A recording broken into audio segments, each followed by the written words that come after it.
რას გვეუბნება ეს რეკორდული სტატისტიკა, რომელიც დღეს თქვენი პარტიის ლიდერებმა გამოიტანეს დანაშაულის ზრდაზე და თუ ხელისუფლების იმ პოლიტიკაზე, რომელიც პრობლემების სოციალურ მიზეზს სასჯელით და პოლიციური კონტროლით პასუხობს. მოგესალმებით გიორგი, მივესალმებით ჩვენს მაყურებელს, მადლობა ამ შესაძლებლობისათვის. ყველაზე მარტივი პირველი პასუხი არის, ეს არის ყველაზე ნათელი ასახვა იმისა, რას ნიშნავს ავტოკრატია და რა გავლენა აქვს ავტოკრატიას საზოგადოებაზე. რომ ავტოკრატია არ არის საკითხი, რომელიც გიორგი თარგამაძეს ეხება, იმიტომ რომ ჟურნალისტია და თაზუდათ უნდა შულს მაგალითად, იმიტომ რომ პოლიტიკური ოპონენტია ქართული ოცნების, ხო?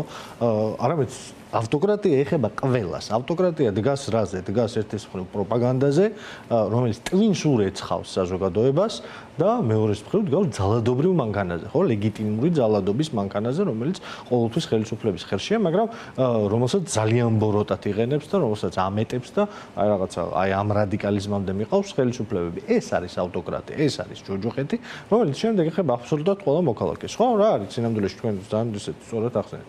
ფინანსური დანაშაულის საკითხები, სამოხელეო დანაშაულის საკითხები და მეორე მხრივ ნარკოდანაშაული, ხო? რაღაც დრაკონული ნარკოპოლიტიკა, რომელიც უწებ გამოჩნდა საიდანღაც. ხო, რაღაც ბოლო წლებში ჩვენ ხედავდით, რომ ერთგვარ მონაპოვარს, ასე ვთქვათ, ამ საზოგადოების, რომელსაც გამოვლილი აქვს ამ მიმართულებით საბჭოთა კავშირის ჯოჯოხეთური პოლიტიკა, შემდეგ გამოვლილი აქვს 9 წლიანი ნაციონალური მოძრაობის მმართველობის დროს, აგრეთვე დრაკონული პოლიტიკა აუხსნელი ძალიან მძიმე. თითქოს საკონსტიტუციო სასამართლოს შეიძლება ითქვას, რომ საზოგადოების დაკვეთას ასრულებს ხელისუფლება, როდესაც ნარკოდანაშაულებზე პატიმრობების ასეთ თავს. საზოგადოების დაკვეთა ეს შეუძლებელი იყოს, ეს თუ არის ასეთ საზოგადოების დაკვეთა არის ის, რომ ნარკოტიკების მოხმარება არ იყოს ასეთ ხელმისაწვდომი და ამას არ კონდეს ასეთი მასობრივი. მინus თუ გონია ნარკოტიკების მოხმარება ამ ქვეყანაში შემცირდა, ისე სიღრმისეულად ცდება, ისეთ უბედურებაში არის სახელმწიფო ამ თვალსაზრისით და ჩვენი ქვეყანა ნარკოტიკების მოხმარებით, ძიმე ნარკოტიკების, სინთეთური ნარკოტიკების მოხმარებით. ეს კამპანიები ხო საჩვენებელია გიორგი, ამის მთავარი მიზანი ხო რა იყო? საქართველოში არსებობს ეს საბჭოთა დროიდან მოყოლებული პრაქტიკა, რაღაც ახალი მინისტრი რო დაინიშნება შენს სამინისტროში, აი ესენი უნდა ატაროს ეს ფონიჭალა გადათელილი აქვს და გადმოთელილი ყველა მინისტრის მოსვლაზე იმდენი მას იჭერენ, რა ქვია, ნარკომოდილერს ფონიჭალაში ხო სიგიჟეა. ეხლა დაიჭერენ, მე გამოუშვენ. აი ეს არის საჩვენებელი ამბავი, ხო? ამ საჩვენებელ ამბავს, ოღონდ ეს ეხება ნარკოდილერებს, ხო? იმას და ვისთანაც გადაჯაჭვულია სახელმწიფო. სახელმწიფო დღეს და გადაჯაჭვულია ნარკოდანაშაულთან, ნარკოვაჭრობასთან გადაჯაჭვული არის. და აქ ეხა ეს შეეხო რას? ეს მასიური დრაკონული კანონი წავიდა, რომელიც შეეხო მომხმარებელს. მე შეუძლია სიგიჟე არის, რომ ილაპარაკო მომხმარებლის გამართლებაზე. ეს არის ძალიან ცუდი სპირალი, რაშიც ჩვენი საზოგადოების დიდი ნაწილი არის, მაგრამ მათი დაჭერა ამ სტატისტიკას იწვევს და დაჭერის მიზანი რა არის? დაჭერის მიზანი არის, რომ შსს-მ თავის Facebook გვერდზე ყოველ დღე დადოს, რომ ვიღაცა დაიჭირეს იქ მარიხუანას მოხმარებისთვის, ვიღაცა ჰეროინის და ასე შემდეგ და ამან რამე შეცვალა, სინთეთური ნარკოტიკების რაოდენობა შეამცირა ამ ქვეყანაში. რა თქმა უნდა, არა. ანუ შეიძლება ერთის მხრივ პროპაგანდის მიზნებისთვის გათვლილი აი ეს რაღაცა მასკარადი, რასაც ნარკოდანაშაულთან ბრძოლა ქვია, გადაიზარდა იმაში, რომ ციხეები გაავსეთ ადამიანებით, რომელიც მოხმარების გამო ზიან ციხეში. და არ არის ეს გამოსავალი, არასდროს არ ყოფილა. რა ვიცი, ჩვენი საბჭოთა ისტორიას და უახლეს ისტორიას აჩვენებს, რომ არ უშველა ამან ამ პრობლემას. ამ პრობლემას უნდა რესოციალიზაცია, ამ ადამიანის დახმარება, სხვანაირად გადაჭრა და არა იმის, რა ქვია, 5 და 7 წლით ციხეში ჩასვლა ადამიანებს, იმიტომ რომ ავადმყოფობა ჭირთ. და არ ვიცი, ანუ თუნდაც მარიხუანას მოიხმარენ. ეს არის სიგიჟე და ეს არის შედეგი ავტოკრატიის. სამოხელეო დანაშაულიც ერთის მხრივ, რა თქმა უნდა, ამ ქვეყანაში კორუფცია შეწყდა. საქართველოს პრემიერ-მინისტრი ნახევარი მთავრობაზის ეხა ციხეში და იქიდან გვიყურებს. დარწმუნებული ვარ, ძირითადად ოპოზიციურ ახებს უყურებს. ეს ხალხი რო დაიჭირეს რა, ეს კორუფცია შეწყდა და ვიღაცები კიდე რომ მიაყოლეს და სამოხელეო დანაშაული არ არის ამ ქვეყანაში? აგერ ბატონი ნომანი ყვებოდა იმას, რა ქვია, ვიცე-პრემიერი როგორ გახდა ეხა კიდე სოკარის თანამშრომელი მომავალში. ამ ქვეყანაში კორუფცია არის ქართული ოცნების მოდუს ოპერანდი. აი ამ ტყუილს არავინ არ იჯერებს და რეალურად მივიღეთ ის, რასაც ქართული ოცნება იყენებს უკვე 14 წელია, როგორც მთავარ პროპაგანდის ინსტრუმენტად, რომ ჩვენ არა ვართ ნაციონალური მოძრაობა, ვინც საქართველოს ციხეებში გამოკეტა. და ძალიან ცოტა დრო დარჩა იქამდე, რომ ნაციონალური მოძრაობის ყველაზე მძიმე პერიოდის ყველაზე რეკორდულ რიცხვებს მიუახლოვდებიან ამ თვალსაზრისით.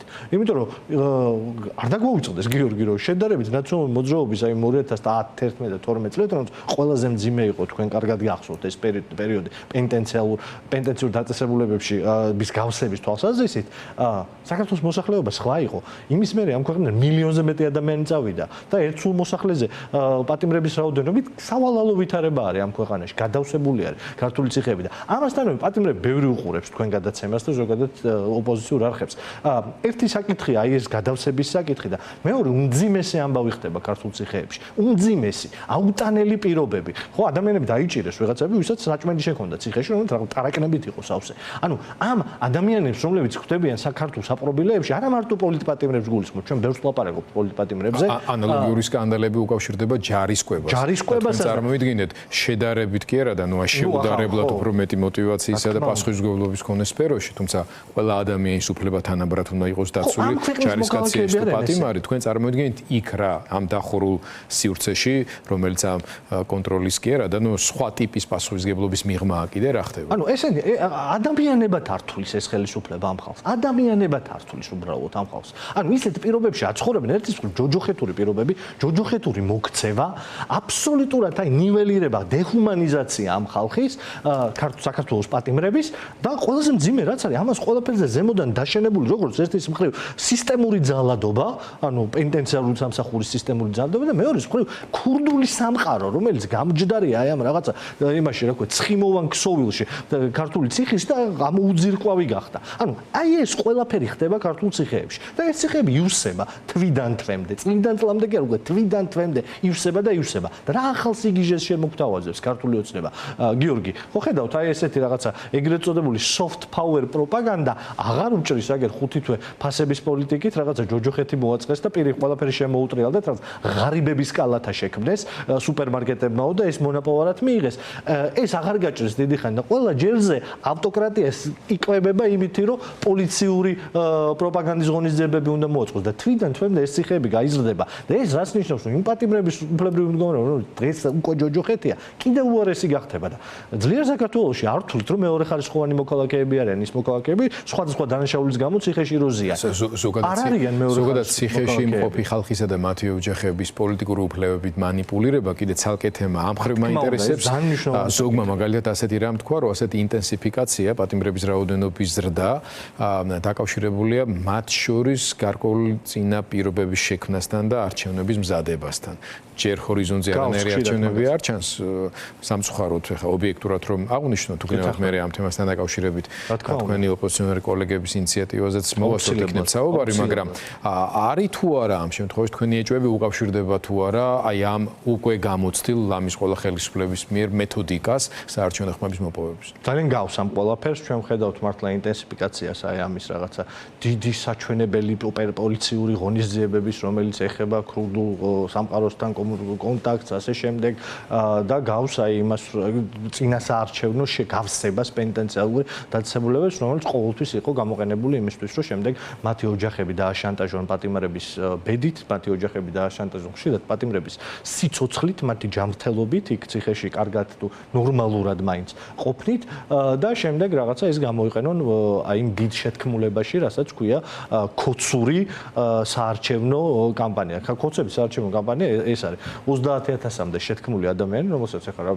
რამოდენიმე მილიონიან ქვეყანაში ყოველთვის იპოვი და აი ეს ბინძურესი მეთოდები, პატიმრებით манипуლირება, ზოგადად ადამიანებით манипуლირება, მნიშვნელოვანია გარდა ციხეში მყოფი ჩვენი თანამოქალაქეებისა და არა ჩვენი თანამოქალაქეებისა, რომელთა უფლებებზეც ასევე უნდა ვიზრუნოთ, უამრავი ადამიანი, რომელიც არის პრობაციონერი დღეს და მათით манипуლირებაც ხდება პოლიტიკური ნიშნით და არჩევნებში მათი გამოყენება. სამწუხაროდ ამ ვითარების გამოსწორების შინაგანი რესურსი ამ სისტემას არ აქვს. თქვენ თვითონ აყალიბებთ თეზის, რომ ავტორიტარული ხელისუფლება ძალაუფლების შენარჩუნების ავტორიტარულ რელსებს მისდევს და იქ რაღაცა ტიპის გახსნილობა, გამჭირვალობა, შემსუბუქება, ტოლერანტობა და ასე შემდეგ უბრალოდ არ არის მახასიათებელი ამ სისტემებში. ანუ მივედით იქამდე, რომ უნდა შეიცვალოს ეს რეალობა და მოდით ჩვენი საუბრის ბოლო ნაწილი მიუძვნათ ამ შეცვლის პერსპექტივაზე. არის გარკვეული ინიციატივები, პრინციპში კარგია რომ დავუშვათ თქვენგანაც მოგვისმენია რა საჭირო კარგი არჩევნებისთვის, მაგრამ თქვენმა კოლეგებმა, თქვა ოპოზიციური ფლანგიდან დღეს აი ფურცელზე ჩამოწერილი დადეს ჩამონათვალი თვალშტების 7 მოთხოვნა არის, თუ 6 მოთხოვნა, სადაც წარმოდგენილი წინადადებები საჭიროებს განხილვასაც და თავისთავად საინტერესოა რაღაცა ჩარჩო გამოჩნდეს, რა არის, რისთვის ვიბრძვით დავუშვათ, რა უნდა მოვითხოვოთ. თან უცხოელებმა დაინახონ რა არის გასაკეთებელი ადგილზე იმისთვის რომ არჩევნების ჩატარების იდეის ლობისტობა აქტიურად დაიწყონ.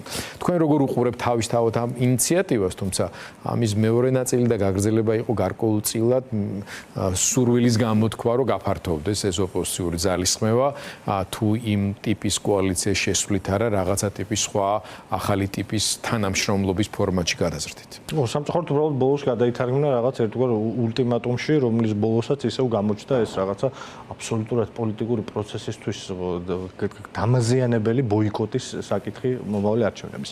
ის რაც ჩვენმა კოლეგებმა წარადგინეს ალიანსიდან დოკუმენტში, ამაში ახალი არაფერი არ არის. გიორგი, ჩვენ ამაზე ვლაპარაკობთ მეორე დღიდან, როდესაც არჩევნები ეს არის თანხმდრაში იმ წინადადებებთან, რომელიც დაუშვათ ლელოს ექნება ანა. არაფერი ცუდი იქ არ წერია თავისთავად, ხო? იქ წერია ის, როგორ უნდა იყოს კარგი, ნორმალური ან კარგი არჩევნები ამ ქვეყანაში. ოღონდ მთავარი არის ფორმულირება აქ და ეს ფორმულირება არის ჩვენთვის ფუნდამენტური პრობლემა, იმიტომ რომ ჩვენ თვლით ზირეული საკითხია ლელოსთვის, რომ ამ ქვეყანაში საღი აზრის საკითხია, რომ ამ ქვეყანაში 35 წელი ნატანჯი სხვადასხვა მძიმე კატაკლიზმებით პოლიტიკურით. ხელისუფლება უნდა შეიცვალოს არჩევნების გზით. ის ხელისუფლებაც კი ისეთი ავტოკრატული, როგორც თქვენ აჩვენეთ, უნდა შეიცვალოს არჩევნების გზით და ძალიან მძიმე ავტოკრატიის არჩევნების გზით ცვლილება რამოდენიმე თვის წინ ვიხილეთ ჩვენს მეზობელ უნგრეთში. მეზობელს ვიძახი, იმიტომ რომ არ არის შორს არც კულტურულად და არც აი იმ პოლიტიკური მოდელით, რაც ორბანმა იქ შექმნა. მაგრამ ჩვენი კოლეგები დებენ აი ამ რაღაცა 6 პუნქტს და 6 პუნქტზე იძახიან, რომ აი ეს თუ არ შესრულდა ქართული ოცნების პირობებში, მაშინ ჩვენ ბოიკოტს გამოუცხადებთ არჩევნებს და ეს მგონია დამაზიანებელი პოლიტიკური პროცესისთვის ამ ქვეყანაში. პირდაპირ არ მოვერიდები ამ სიტყვებს. დამაზიანებელი პოლიტიკური პროცესისთვის და სრული პოლიტიკური ანომალია მგონია, რომ პოლიტიკური პარტიები კოლეგებს უსმენდი, მათ შორის, რომ ამბობენ, რომ აგერ ჩვენ უმრავლესობა ვართ ქართული პოლიტიკური სპექტრისო, რომ ჩვენ თვლით, რომ არჩევნები უნდა გაუქმნეს. ანუ შეუწყოთ ხელი ივანიშვილს იმაში, რომ ავტოკრატია გაამყაროს? თუ რა გზა არსებობს სხვა პოლიტიკური ამ ქვეყანაში ხელისუფლების ცვლილების და ივანიშვილი კარგ არჩევნებს ამ ქვეყანაში არ ჩაატარებს. ჩვენ ვიბრძვით ძლიერი საქართველოს პირველივე დღიდან, როდესაც ამ ქვეყანაში 24 წლის არჩევნები გაყავდა, ვიბრძვით იმისთვის, რომ უკეთესი არჩევნები გქონდეს, მაგრამ არ ჩაატარებს ერთია და მეორეა აიძულო ჩაატაროს ისეთი არჩევნები, რომელში მონაწილეობასაც აზრი უნდა გქონდეს. მესმის გიორგი, ოღონდ მე არ ვაპირებ, რომ საქართველოს არც მე და არც ერთი ჩემი კოლეგა ძლიერ საქართველოში არ ვაპირებთ, რომ საქართველოს მოქალაქეები შევიყვანოთ რაღაცა ტყუილ მოლოდინებში და ამ ტყუილ მოლოდინების მერე აღმოჩნდეთ რაღაცა სიტყვების და რაღაცა განცხადებების ტყვეობაში, რომ აი ახლა ამას თუ არასრულებენ არ მივიღებთ მონაწილეობას. ჩემი მიზანი და ჩვენი მიზანი არის გიორგი ფუნდამენტური მიზანი. ავტოკრატიაში, სადაც ძალიან დაბალია პირდაპირ ვიტყვი შანსი, რომ ივანიშვილმა უკეთესი არჩევნები დადოს, არასათავისო არჩევნები დადოს, ამ ვითარებაში ასეთ ავტოკრატიულ წყობაში მთავარი ამოცანა არის და ჩემი აზრით ის ამოცანა 24 წელს ვერ შევასრულეთ სათანადოდ და ამანაც მიიღო მონაწილეობა იმ შედეგში, რაც დადგა, რომ ამ შეთქმულებამ არჩევნების წინააღმდეგ, რაც ივანიშვილმა მოაწყო, სამწუხაროდ წარმატებას მიაღწია, ეს არის რომ ჩვენ აი ეს ვერ მოვახერხეთ. საქართველოს მოქალაქეების დამთრგუნავი უმრავლესობის მიყვანა საარჩევნო ყუთებთან. აქ ჩემს მერე პოლიტპატიმრების ოჯახის წევრები არიან, როგორც ვიცი და არავის არც ჩემი, არც მამუკა ხაზარაძის, არც ზურა ჯაფარიძის, არავის მოწოდება არ ჭირდებოდა ამ ხალხს 24 წლის გაზაფხულზე, როდესაც ქუჩაში გამოვიდა და არავის არ უმართია ეს პოლიტიკური პროცესი, ეს იყო ნამდვილი ცოცხალი დემონსტრაციები 100,000-იანი და მეტიანი. მაგრამ ჩვენი საქმე ის კი არ იყო ამ დემონსტრაციებზე გველაპარაკეთ. ჩვენი საქმე იყო, რომ აი შემდეგ ეს მუხტი ტრანს გადაგვეთარგმნა საარჩევნო ყუთებთან და ეს მიზანი საბოლოოდ მიღწეული ვერ იქნა და ეხა უნდა ცხადავთ თქვათ, რომ თავარი მიზანი არის ის, რაც მოხდა უნგრეთში, ის რაც მოხდა საქართველოში, ბატონ გიორგი, თქვენ კარგად იცით, რაც მოხდა 2012 წელს, ან თუნდაც 2003 წელს. დამთრგუნავი უმრავლესობა, რომელიც გამოდის, რომლის შედეგის გაყალბება შეუძლებელია. შეიძლება იქაც გაყალბება მოხდეს, ოღონდ ძალიან ნათლად ჩანს ასეთ ვითარებაში, რომ გაყალბდა და მეტი ლეგიტიმაცია ექნება შემდეგ იმ პროცესს, რომელიც ხელისუფლებას ცვლის. აქ ერთი რამ მინდა თქვა, ჩვენი მთავარი მიზანი არის, რომ აი ეს დამთრგუნავი უმრავლესობა, რომელიც ვეღარ იტანს ამ რეალობაში ცხოვრებას, გავსებულ ციხეებში, ცარიელ მაცივრებში, გაუბედურებულ ქვეყანაში, კორუფციით წალეკილ სახელმწიფოში, რომელმაც დაკარგა აბსოლუტურად ყველა მეგობარი გარშემო, არის იზოლაციაში და ფეხქვეშ ედება ეხა რუსეთის ფედერაციას და რეანექსიის საფრთხის წინაშეა. ჩვენი თითოეული მოქალაქე ტანჯვაში რეალობაშია, აბსოლუტურ უმრავლესობაზე ვლაპარაკობ და ამ რეალობის საზოგადოება, რომელიც ამ რეალობაში ცხოვრობს, უნდა მივიყვანოთ საარჩევნო ყუთებთან. ეს არის ჩვენი მთავარი ფუნქცია. და ამაზე თუ უარს ვამბობთ ჩვენით, ეგ არის რავი, ანომალიაა უბრალოდ. მოდი ჩემი მხრიდან ყოველ შემთხვევაში, ჩემი როგორც ამ პროცესში დაინტერესებული მხარი საქართველოს მოქალაქის დემოკრატიის, თავისუფლებისა და ევროპული საქართველოს გულშემატკივარი ადამიანის სურვილი რა იქნება, ამას გეტყვი და ამით დაგემშვიდობებით, რომ რადიკალური წერტილები კი არა ავირჩიოთ პოლიტიკურ ფლანგზე მყოფმა სუბიექტებმა. არჩევნებით ხელისუფლების შეცვლა არის, რა თქმა უნდა, მნიშვნელოვანი შესაძლებლობაც და აუცილებელიც, მაგრამ ამავე დროს ოპოზიციური პოლიტიკური პარტიების გაერთიანებების კოორდინაცია იმ საქმეში, რომ გაუმჯობესდეს საარჩევნო გარემო და არჩევნებში მონაწილეობას აზრი მიეცეს, ამაზე გარკვეული ერთობლივი საწყისი პოზიციების ჩამოყალიბებაც მნიშვნელოვანი ხელისუფლების იძულების ნაწილში. აბსოლუტურად გეთანხმები, გიორგი, ამიტომ ამ ხრივ გარდა გასაგებია პარტიული ინტერესებისა, მე მესმის ლელოს არჩეული სტრატეგია, რომ არ უნდა დაუშვათ იმ კოალიციის შემადგენლობას, სტრუქტურულად ასოცირდებოდეს ან რაღაცა სხვა ტიპის.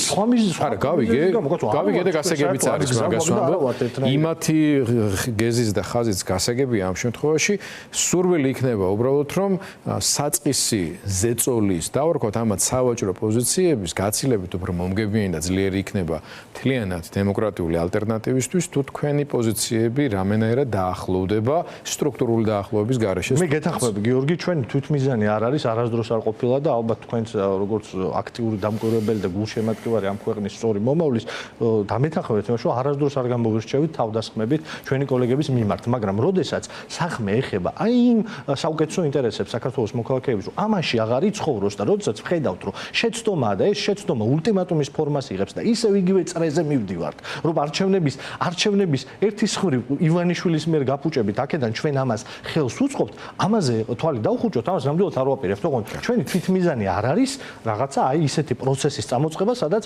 პოლემიკა დაიკავებს მთელი პოლიტიკური ველის ადგილს, იმიტომ რომ ამის არც ფუფუნება არ გვაქვს, არც დრო არ გვაქვს, იმიტომ რომ ეს ქვეყანა იღუპება. ამიტომ დარწმუნებულია, რომ ეს ხალხი გაიგებს, ჩვენი კოლეგები ბოლოს გაიგებენ, რომ არჩევნების ნიჰილიზმის გამოწვევა არაფერი კარგის მომტანი არა და უნგრეთის მაგალითი გვაქვს, ხო, უნგრეთის მაგალითი გვაქვს, უმძიმესი ავტოკრატიის საშინელი საარჩევნო სისტემით, სადაც როდესაც პოლიტიკურმა ძალებმა მოახერხეს ხალხის ქუჩაში გამოყვა არჩევნების საარჩევნო ყუთთან გამოყვანა, ამან წარმატება მოიტანა.